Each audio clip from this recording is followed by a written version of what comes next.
Kwento ng isang kinasal na 18. I just got married last 10/8/25 or October 8, 2025. And I really wanted Liham to be included in our SDE wedding video. Kasi ito din yung proposal song ng husband ko sa akin. And seeing the results, I can't help but cry and feel proud being an 18. Iba talaga ang hatak ng liham lalo na sa wedding. Tago sa puso talaga. Just wanted to share this clip with my co-hotdogs, co-18 as well.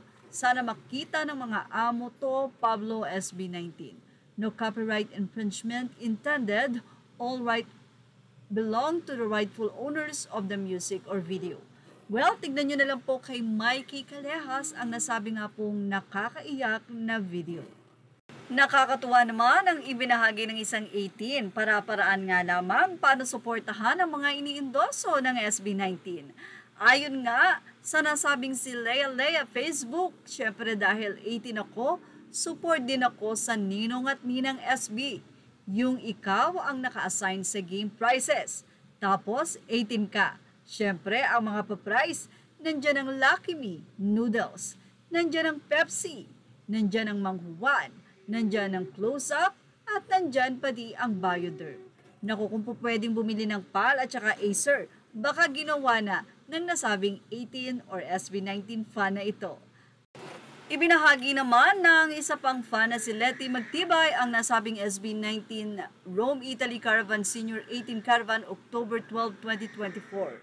From Dubai all the way to Italy, so 11 and 12 ay magkasunod na gabi nga po yan, na which is nag-perform ang SB19 sa Rome at ito po ay for free. Isang SB19 fan naman or 18 ang nagsabi sa photo na ito na before and after. Ayon sa caption, malayo na pero malayo-layo pa rin. Pero hindi maikakaila na napakalayo na talaga ng narating ng SB19. And tila may pasabog guest nga sa Fast Zone dahil si Sarah G muling makakasama ng SB19 sa 10/26/2025, alas 7 ng gabi sa Araneta Coliseum. Marami ang nanghinayang kasi sold out na at wala ng ticket. Kinatuwa naman ang ginawa ni Justin dahil wala itong pamalong dala-dala sa World Tour sa Dubai. Pero hindi walang dala kundi may dala. Alam niyo kung sino? Binuhat nga nitong si Justin, etong si Josh, para ipamalo kay Amo Ken. Ang cute at ang kukulit talaga nila. At yan ang ating showbiz update. Images are all credit to the rightful owners. Please like, share, and subscribe.